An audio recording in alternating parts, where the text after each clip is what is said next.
Welcome to Industry Ignited, the podcast where we spotlight trailblazers shaping the future of industry. I'm your host, Dr. Leeanne Aguilar, and today we're diving into the story of leadership, resilience, and transformation. My guest is Justin Mayer, brand president at Outdoor Lighting Perspectives, Darden MBA, and a U.S. Marine Corps veteran. From flying helicopters as a Marine pilot to leading global sales, marketing, and strategy at DuPont, Justin has built a career at the intersection of discipline, innovation, and people-first leadership. He's passionate about culture, talent, development, and building cohesive teams that thrive even in the face of ambiguity. Today, we'll explore Justin's journey from the military flight line to the corporate boardroom and how his experiences continue to shape the way he leads, develops people, and drives growth. Justin, welcome to Industry Ignited. Thanks, Leanne. It's fantastic to be here with you today. Great, thank you. You started your leadership journey as a Marine Corps helicopter and tilt-rotor pilot. What are some of the leadership lessons from that experience that still guide you today? No, I appreciate the question because genuinely my foundation in leadership comes from the Marine Corps. And so, a fantastic indoctrination into taking care of people in terms of making stressful decisions quickly in high stakes scenarios, especially in aviation, where you're flying along at 150 to 300 miles an hour.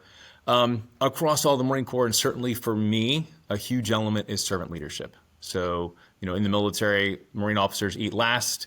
You demonstrate humble professionalism, take accountability for your actions, praise in public, correct in private. But I think something that sometimes is missed on the military side is the importance of driving initiative down to the lowest level. And so if you have a private in combat, that single decision that he or she may make in an urban terrain might shape global policy and have huge ramifications. And so you want to make sure that your organization, top to bottom, understands the mission, understands sort of key guidance, and can take the right actions in those stressful moments, even though you're not there to supervise. And so bias towards action, but initiative down to the lowest level. Yeah, tell me a little bit more about the servant leadership philosophy. Is that something that was ingrained and taught in the military in your experience, or is that something that you instilled in yourself in your own journey? I think it is very much something that's instilled. That it is almost a sacred obligation to have responsibility for lives, and so in that leadership moment, it's not this right that you have, but very much a privilege, and one you have to take very, very, importantly, making sure that as you're setting the example, recognizing the impact you have to young men and women. And so a lot of these are, 18 to 22-year-old kids, and sort of their lives are literally in your hands, certainly as a pilot, but anywhere in the military. So it is pounded in from the basics, all the way through, and also reinforced in just peer engagements, peer interactions as well, and part of evaluations, as well as what are you doing to take care of your troops, take care of your Marines. So I think it's up to each individual then to see how much that's ingrained and carried through with them through life, but certainly has been one that's stuck with me. Okay, and so it's something that was valuable to you that you took hold of and then took into your professional career as well. So tell me a little bit about how that shaped you as a leader going into the corporate world.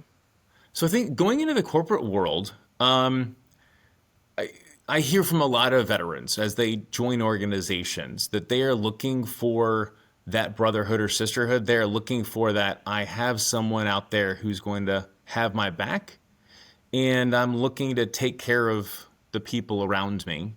And that's not always the case in all corporate worlds. And so I think that certainly me and a lot of veterans are drawn towards where can I find an organization where that servant leadership is appreciated, where there's a culture of that around, because I think culture is in a lot of ways set from the top and driven down. And so when you're able to find that, that's what I'm drawn towards, because that's what I want to exemplify in my team. And that's what I enjoy. I think it's just a key part of drawing out, there's so many challenges in today's corporate world. especially with so many folks virtually. I've led virtual teams. And so when folks know that you care about them, that drives engagement, that drives so many other positive things versus them thinking that you were out there for yourself, and therefore sort of forces that mentality to them as well. Right. Yeah. And I agree with that a lot. I mean, it starts at the top, right? So, and finding a culture that is in alignment with your, core values is essential. And, right. And then you're able to serve, not only serve, but make a bigger impact in a way Yep. that's in alignment with the mission, vision, values of a company. And then also motivates and inspires and employees to make them feel like they're cared about and not just a number, but actually a meaningful part of the organization. Absolutely. And three other elements to get back to your original question that are just fun to highlight that I think are sometimes missed as lessons from the military, certainly for me. One, just speed towards decision making. Ruthless prioritization. What is going to kill me right now? What do I not need to worry about till tomorrow? So prioritization. To the value of cross-functional communication. We kind of joke, hey, if I'm a helicopter flying along, I've got F-18s stacked overhead, I've got troops on the ground, I got artillery. It's a weird way to look at cross-functional communication and engagement, but I think the analogy applies to a corporate organization where you have legal, you have marketing, you have sales, right? They have their specialties. The organization only thrives and succeeds when they're all in alignment, and finding that way to reach out in trust with each other is fantastic. And then lastly, most odd one, public speaking and communication. I remember early on in my training, I was told, Oscar was my call sign, Oscar Mayer. Your plan is solid, but you're ending every phrase as if it's a question. And so the value of our lives are going to be in your hands. Brief this plan as if that's true and give us confidence to follow in line with it. And I think that sort of view towards communication broadly is critical anywhere. So that's really interesting because I don't know that a lot of people, maybe they do, but at least I had never really considered how the military prepares you for, the corporate world and gives you skills like that, creates skills in communication. I mean, it makes perfect sense, but did you have an officer, like what's it called, path to begin with? Were you, when you I entered the did. military, what was, okay. I did. Coming out of high school, I went to the Naval Academy, and so mandated to be an officer. Thank you, taxpayers, for covering my college tuition. And so from that perspective, at the Naval Academy, it is mandatory 5 years of service. As a helicopter and Osprey pilot, I had a longer period of service. But I never appreciated how well so many elements of military training did prepare me for the corporate world until much later in my career, really kind of at Darden, where there were so many things I had to learn, but a few things that came very naturally to me because of that military training, I saw others struggling with more. Right. And I know you had responsibilities beyond flying, like safety programs, operation scheduling, and leading Marines. How did that shape your perspective and responsibility decision making, or making decisions under pressure? Right. The kind of joke was, all right, flying is your primary duty, but Marine officers, you also have ancillary duties and they have to get done. And so I've been legal officer, operations, maintenance, a whole range of different things. And so as an officer, you come in and there's a shop of 5 to 40, 50, 60 Marines. And so one of them was just value for an appreciation for that staff corps, the gunnery sergeant, the staff sergeant. This is his specialty, and he is running a shop. And really, you're landing there sort of out of nowhere with the expectation to lead. And so how do you learn from, those enlisted Marines who know their specialty, but still are counting on you for leadership? So how do you learn from them very quickly, figure out what they need, and then clear a path for them? I think that's key. Balancing time, trusting, and delegating because you can't be everywhere, and then attention to detail. Some fun vignettes from when I was in charge of our admin shop. We once were in the Mediterranean on a ship, Marines kind of forward deploy. and one of our young enlisted Marines had gotten into some trouble. We had started ADSEP, administrative separation paperwork, but he turned himself around. And somehow the Marine Corps took that initial paperwork, processed through, and he found out right as we pulled into Palermo, Sicily, that officially he was out of the Marine Corps, even though we did not want him to be. He was thrilled because here he was just going to run off into the city. And the commanding officer and Command Sergeant Major looked at each other and were like, we need to fix this right now. But how little paperwork errors, like don't mess with people's pay, right? Don't mess with, a lot of the administrative stuff. That attention to detail that really matters to folks because you can have a huge impact on their lives. Yeah. Well, and those skills definitely carry into business. I mean, the time management, the ability to multitask, and just having that attention to detail is, especially as a leader, super critical. The military is known for discipline, but also for building culture and camaraderie. How do you carry that forward into the business world? I think in some ways, right, you never go back to what you had. And I left the military knowing it full well, but there's parts of that caring for one another, honest feedback. One of the things that I loved about aviation was at the end of every flight, we sat down as a crew. And so you have multiple different ranks, levels of experience. And we were just very honest with each other about what went well in the flight, what went poorly. And so sort of take off proverbial rank and just be straight with each other with the expectation of we are all going to make mistakes. Let's call out what they are, not make them again, but have a culture of open feedback. That is very much something I prize and have tried to bring everywhere I go. I'm honest about my mistakes. I'm very open about apologizing when I make mistakes. But I think that's sort of, you can't learn from mistakes unless you talk about them. And so that's a big part. Genuine care and concern for each other, being, each other's brothers and sisters keeper. And that view of how can I make a difference in this business and in other people's lives, right? Life is too short to not enjoy what you do. Jumping all the way to where I am now, with a corporate franchise, I kind of joke with the 185 franchisees and 130 locations, right? It's as if we're that assault support as a helicopter, right? Can't be everywhere all at the same time, but if you need us, we will be there to support you because you guys are the ones in the trenches. You guys are the ones getting it done, and we want to make sure you have that right level of support. Yeah, and I see how that translates, pretty directly when it comes to the franchise world, particularly in creating that kind of support system. So moving from the Marine Corps to business is no small leap. I mean, it is still, with all the similarities, it is completely different. So what drew you to pursue an MBA at Darden, and how did that experience set you up for corporate leadership? So my wife was pregnant with our triplets on my second deployment, and they were 2 years old on my third deployment. And she was like, you need to be done. Triplets, yeah, I can see that. So 2 boys and a girl, they're 16 now. Recognition, as I looked at mentors of mine, that it is a hard life, right? And I had a lot of my mentors struggling. Marine Corps is going to take care of itself, ultimately. No one else is going to take care of my family. And I was curious, how and could I succeed out in the real world? What do real people do for a living? I see they have these jobs, they make money.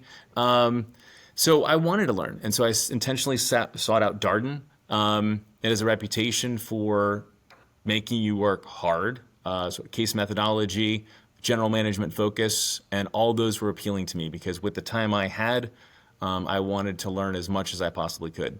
And so very appreciative for the GI Bill. Again, thank you, taxpayer, for helping me through that with the family.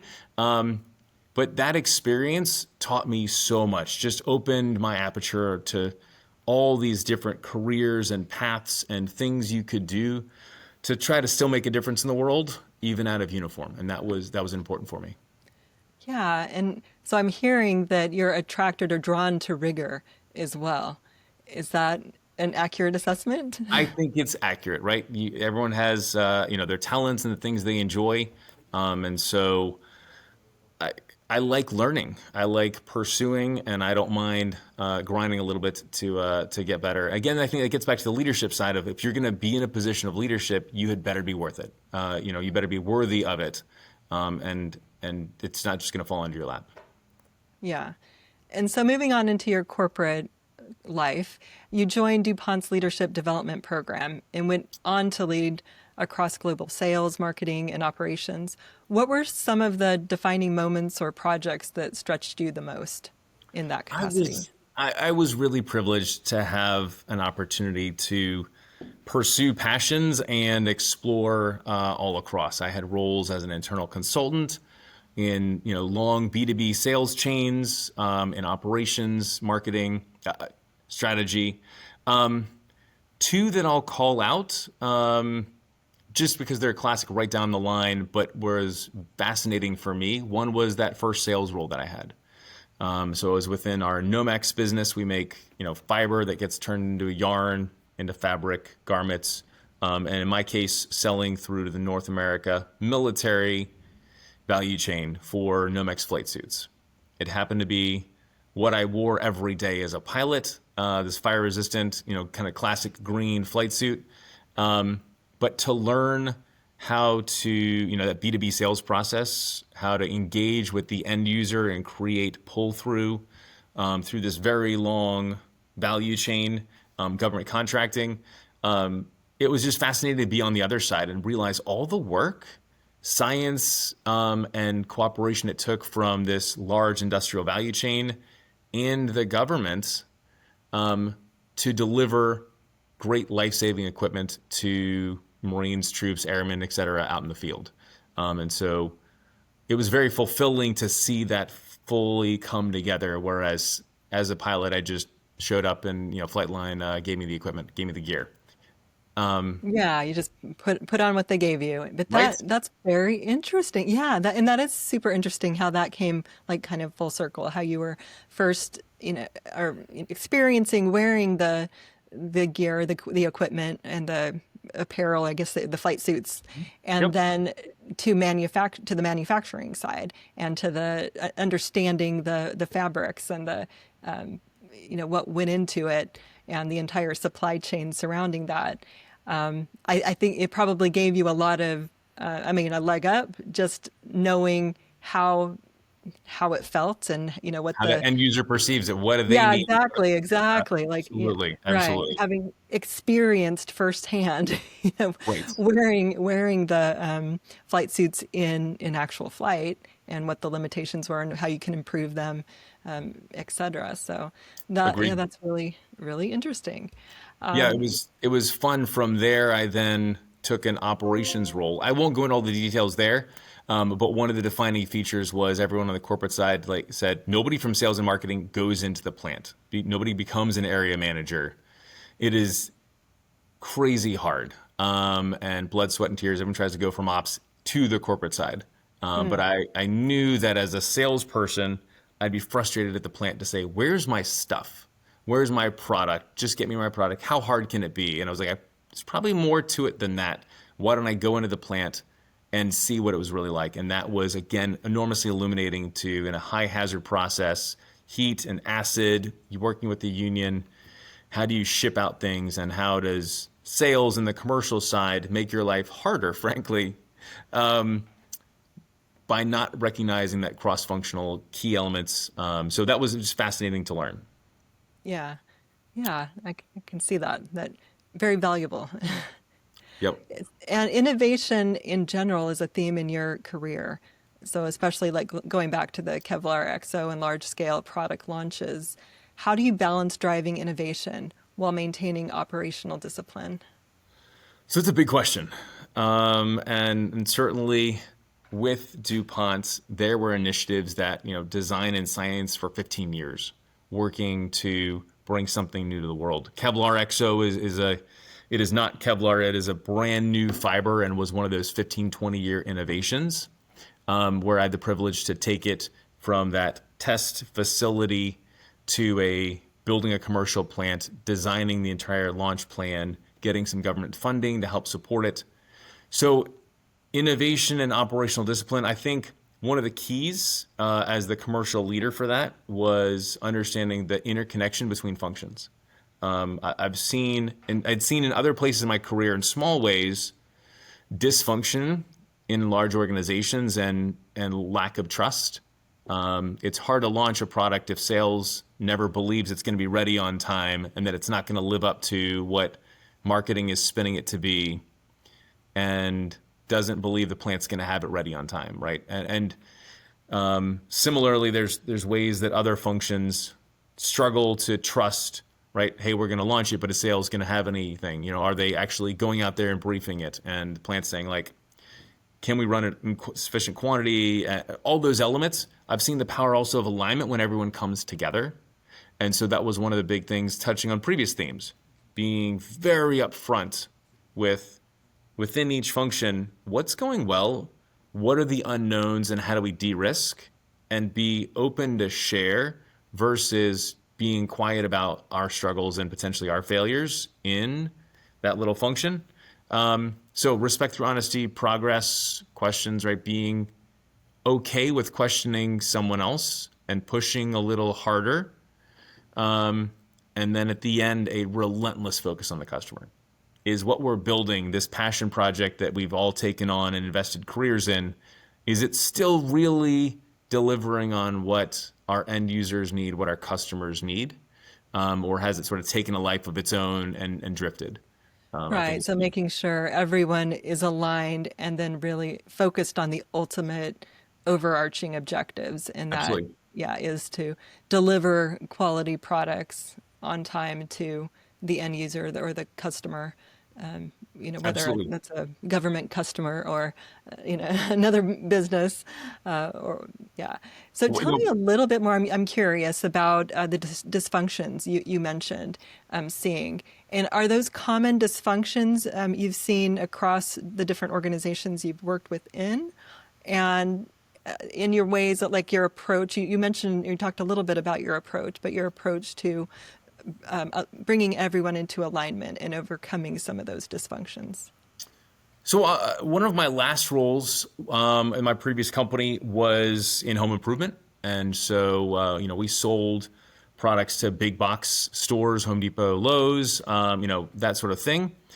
And had a dedicated plant where previously there had been some mistrust, especially there had been supply challenges and very uncertain and variable demand. And so a lot of mistrust had built up between supply chain and the sales organization because neither really trusted the information they were getting from the other side. And as I came in, it was right on the tail end of Texas freeze and some massive petrochemical disruptions. So there was, a shortage in supply, and it was me sort of getting arm in arm with our supply chain leads, sharing the information we had, hearing from them, and just building that trust through hard work, and not pointing any fingers, saying, here's what's going well for me, here's what I don't know, here's what I do know, and me forcing with the sales team us not to inflate our forecasts to try to hope to get more, right? Here's our 50 case, here's the range, and then supply chain, when are you really going to have what, how much, to then convey that to customer. And so just repeating that over and over again, I think builds trust to the point where we were back to back. Supply chain and sales were super tight, along with product, along with marketing, improved our forecasting. So that level of honesty with each other, I think, is key. Yeah, so I'm hearing you facilitated that communication, and not only facilitated the communication, but made sure you followed through and that the expectations were being met. I mean, I know once trust is broken, it can be really hard to restore. And when there's a lack of trust within an organization, that can create a toxic culture as well. So, yeah, that approach for restoring the trust is, I think, super valuable. And I think there's ways to be wrong and still not violate trust. So we had a product launch, details don't matter. Sales and marketing, you're guessing at the demand. And so I think it's going to the supply chain, hey, we've got to have it by this date for these reasons. Here's our forecast, but then a month later, something might wildly change. And being I'm so sorry. I thought it was that. It's this. Right. Here's the reasons why. Um, Apologies. And so just being grounded, being transparent, and I think that way goes a long way with people. Yeah. And just keeping that communication line open and, like you said, transparency and keeping people up to date if there are changes. So they're not confused or shocked or disappointed if something Exactly. doesn't Yep. happen. Yeah. Yeah. And you've mentioned that culture is massively important to you, helping an organization align itself and connect everyone with purpose. How do you intentionally shape culture in the teams you lead? So I think for culture, some of those themes I've already mentioned, right? Trust and openness, admitting your failures, caring for each other, but also a drive to win, right? Marine Corps does not fight the nation's battles to lose. And so really a drive to win, the prioritization of brevity. And I think it's holding those things in tension, being able to be open, admit failures, care for each other while relentlessly driving to win. We're not just playing to win here, right? But pushing one another and demanding a high bar of each other and prioritizing. I'm a big fan of brevity and communication as well. What are the key points? Don't just talk to talk. Apologies if I'm violating that myself here. But no, that tension I think is key. And so I love to see that in the cultures of the organizations I've been a part of.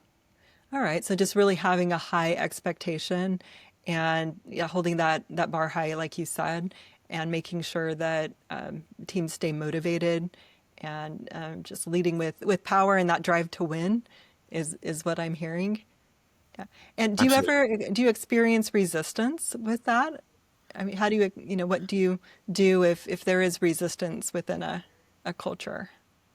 I've never seen a culture push back on caring for each other, maybe warily cautious.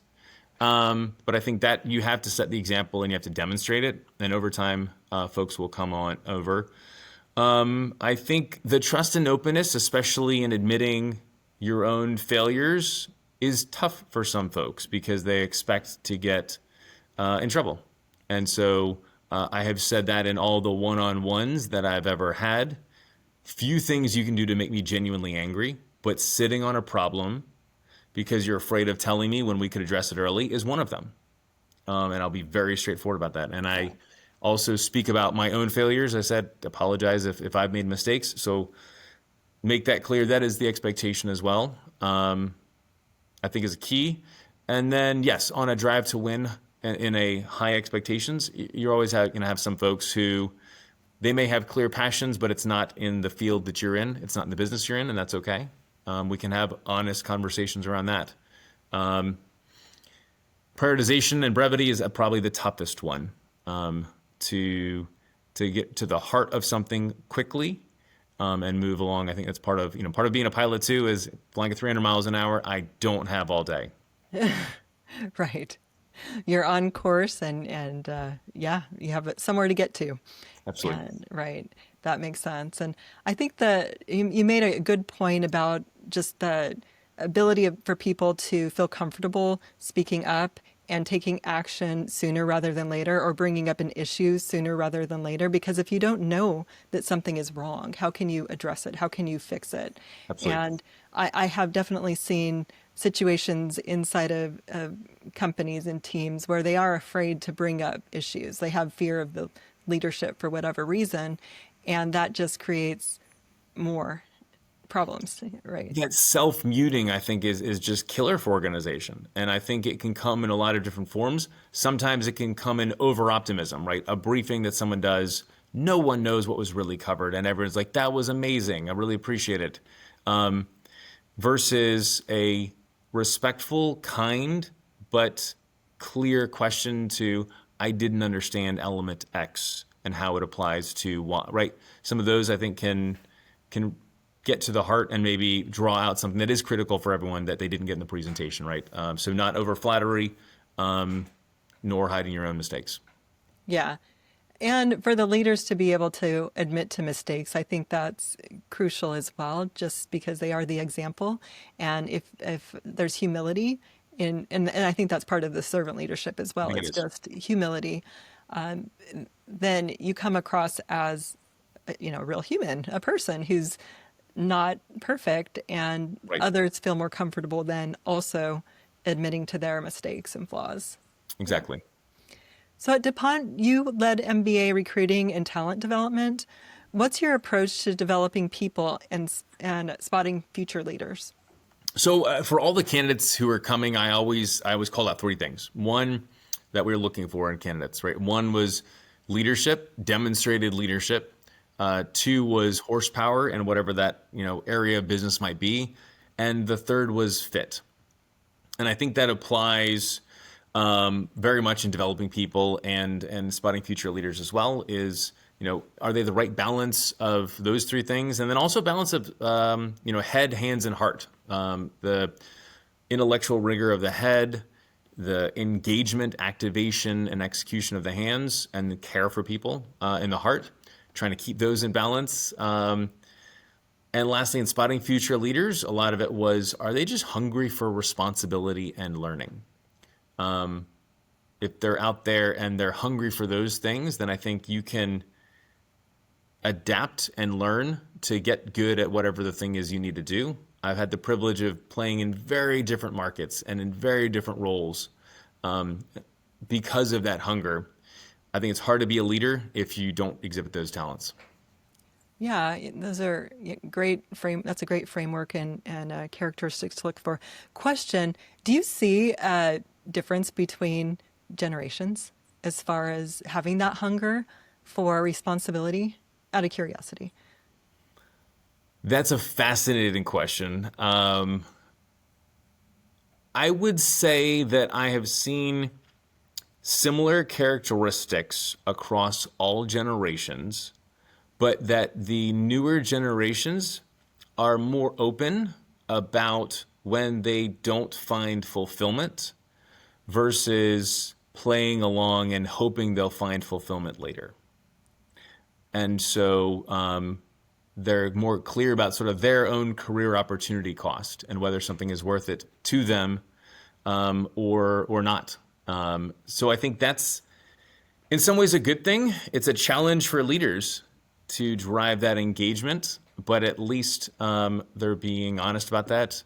And I think it's up to leaders to show the value of, you have to earn your people's time and effort and sweat at work, with purpose. Yeah. No, it's interesting. I mean, I've been on panels discussing like the differences between generations before when it comes to leadership. So just curious about your take on that. There's lots we could cover there. A whole different episode. Right, That one. exactly. Yeah. So how do you build trust and cohesion when leading teams through ambiguity, whether in combat zones or in corporate environments? So four things. One, I'm big on aligned vectors, meaning everybody pointed in the same direction. In the military, it was commander's intent. In the corporate world, it's sort of just that clear mission and communication. A second one is just a good cadence, right? When do folks know when they've got touch points with leadership where they can raise questions and keep those open channels? And then I'm a big believer to help drive those in Socratic questions, right? Any leader gets 100 questions a day of what do I do?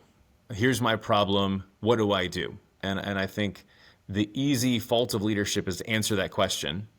A better leader, when they have time, is to pause and sort of ask, well, what do you think you should do? What are the options in front of you? I remember an employee at my previous role would bring me a problem and I would pause and she would be like, oh, I know what you're going to say. What do you think I should do? And letting folks have that moment, because most of the time they know the right answer and just need a little bit of Socratic questioning. What do you think about, and why would you choose that, and what do you think are the consequences? What are the risks? Walking them through so that the next time they don't need to come to you with the question, that they can start implementing that process themselves with that commander's intent, with that clear vision in place, and then go and do it and execute, and really only raise up the biggest problems where the unknowns are so large that you need that cross-functional leadership engagement.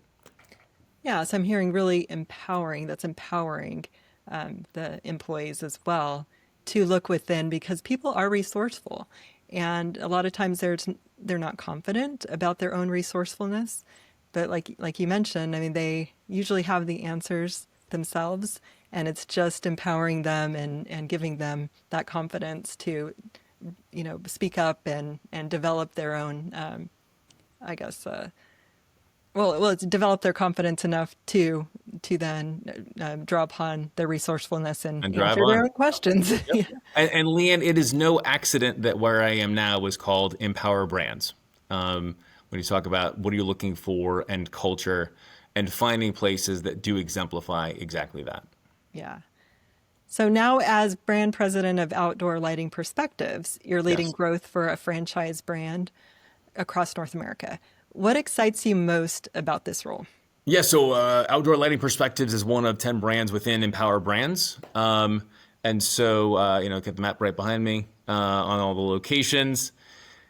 So unsurprisingly, the part that excites me the most is supporting those office locations around the country, right? Those individual businesses that are franchises that are counting on a solid playbook and the marketing support and the sales guidance, the coaching, right? We take someone, oftentimes a corporate exile, someone who's moved on or just has a passion to do something differently, own their own business, and teach them everything they need to know about outdoor lighting and how to run their own business, but with continued engagement. And then the second piece is because of our size, we're able to work on always getting better. So bringing like an AI visualizer to help clients know what their home would look like under the lights, when we bring them. So take a picture during the day, turn it into lights at night, provide data to provide, straightforward insights. Another element of the military is I'm big on, if you're really an expert at something, you should be able to break it down very simply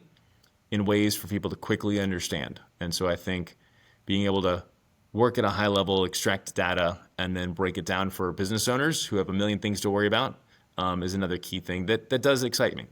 Yeah. So just making things simple and empowering franchise owners to run their own successful franchise locations.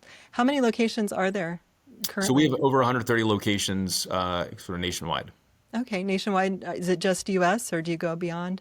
We have a little bit into Canada as well, so we'll call it North America. Okay, North America. Great. And you're actively growing and looking for new franchise. Absolutely. Yeah. People who want to start their own franchise. And people who want to make a difference. One of the ways I when I introduced myself to the franchise network is I am someone who loves lights at night, right? And showed a picture of my old aircraft with the rotor tip lights going, the lights flashing, and so I think few things light up a client's, homeowner's eyes like seeing their home illuminated at night, and so getting a sense, or for a business, realizing what can happen when they drive additional foot traffic and can show their brand colors on their building with some lights. So it's just a very rewarding role from that side because it's such an impactful thing for a homeowner or business. Okay, because I know you do offer both residential and commercial solutions. That and holiday lights, so a whole different side just to get some seasonality even as it's getting colder. Yeah. And franchise leadership often requires balancing brand vision with local entrepreneurship. How do you approach that dynamic? That's a fun and tough one because I think you have to have that competing needs. You need a brand vision. When I first came in the role, that was one of the things that I heard from a lot of our locations is we're looking for that exciting vision in simple and clear execution. That's not to say any of our owners are simple. They're really smart professionals, but with 100 competing things going on, they need something they can understand quickly and move on. And that's, again, that sort of commander's intent in alignment. But anything we come up with has to meet their needs. And so it's building a plan and testing it with them for feedback, getting, their thoughts, visions, having them poke holes in it, and making sure it's something robust, and then showing the logic with data to ultimately say, one of the expressions in the cockpit was like, trust your instruments. Mm-hmm. And so I'm a big believer that in today's day and age, with the data we have, you can try something, you can do A/B testing, and you can very quickly see what is working and what is not. And that really helps build credibility. Absolutely. Yeah, the data is so important to know your KPIs, right? To know what data points you need to track, and 100%. then what success looks like and how to measure the different KPIs as, whether it's marketing, whether it's sales, whether it's, you know, I mean, there are many, many different, Right. um, KPIs are places to put numbers around, but it's all, and in this day and age, there are so many ways to measure things too. I mean, more than ever, it's easier to establish, the metrics and track them. So And know that's your why numbers. that's Yeah. why people come to a franchise system. They say, I want to own a business, Hmm. but there's a million things to keep track of and a million unknowns. I'm looking for someone to have a proven playbook and be a partner for me to bring me the right things at the right time so that I don't have to learn every detail about marketing, and every detail about how to reach out and, online and social media and all the different KPIs there can be. I need someone to break it down for me so I can execute, and start running my own business, take care of my people, make some money. Yeah, so it's like a playbook for running your own business, and it's a proven playbook. And so Absolutely. that is the advantage of stepping into a franchise. It's something that's tried and true, and you also have the support of the organization because I mean, your success depends on your franchisee's success. Absolutely. Absolutely. And yeah, so entrepreneurship it's still entrepreneurship. It's still your own business, and you still have a lot of freedoms. And at the same time, you have that structure and guidelines, and that can help drive success. Exactly. So, looking forward, what do you think are the most important leadership skills that today's and tomorrow's business leaders need to thrive? There's so many, it's hard to pick out a few. I'm a big believer in authenticity. And so, um, being able to be clear about who you are and all the areas we've covered. I think you have to have both a love for people and data. And that doesn't come naturally. Folks typically lean towards one or the other, but having both of those, I think, are key. And then certainly, as a pilot, right, a need for speed. So that agility, that relentless drive to say, I see the world, I can develop a plan, we can communicate, execute on that plan, and then I can look at the world again and see how it's changed because of it. And lastly, just a hunger to learn, right? So much is changing so quickly in today's world. Yeah. And as a foundation for all that is just a solid ethics, a solid core on trying to drive the right decision at all times. So I think managing all those in tension is tough, but crucial. Yeah. And those are pretty timeless. I mean, characteristics, really. I mean, I know technology is advancing so rapidly, but when it comes down to like the human element, I mean, those things that you listed are pretty timeless. Just having a passion and a curiosity, wanting to learn more, having that drive, showing up authentically. I think that no matter what technology looks like, those are timeless traits that will lead someone to success. Right, right. We'll see what AI does on any given day. We'll see what the macro trends drive, what the global economy does, what the jobs data might show.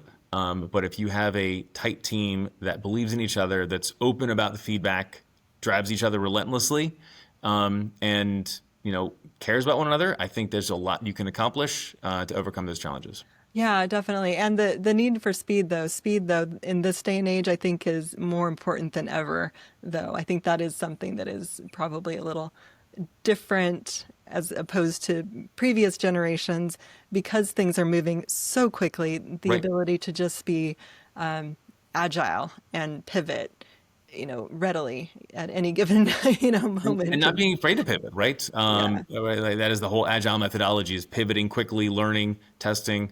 I think, pilots were doing that well before agile became cool, and I think it's a key for anyone in business. Yes. Yeah. Well, Justin, thank you so much for sharing your journey with us.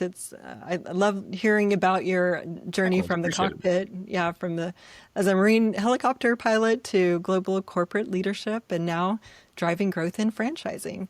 So you have a very powerful story and an example of discipline, culture, and people first leadership, and it just demonstrated how that ignites transformation. So, Justin, what's the best way people can learn more about franchise opportunities with outdoor lighting perspectives? So best way is just outdoorlights.com or look up, outdoor lighting perspectives. Come find us, whether someone's looking for beautifying their home, business, or looking at franchise opportunities. And yeah, I really appreciate the time to chat today, just to reflect on some of these things. I'm a big fan in supporting veterans, and a lot of times we don't realize the attributes that we can bring to the table in business because we think they only apply on the battlefield. Whereas I think a number of those really, really are, as you said, timeless and more important than ever. Yeah. And thank you so much for your service as well. As Yeah. said, thank you for the taxpayer dollars. It enormously, Well, and we I don't take that appreciate for it. granted. Yes. And for our listeners, thank you for listening to this episode of Industry Ignited. Make sure to subscribe and follow us and join us for our next episode. Until then, stay bold, stay curious, and keep igniting industry.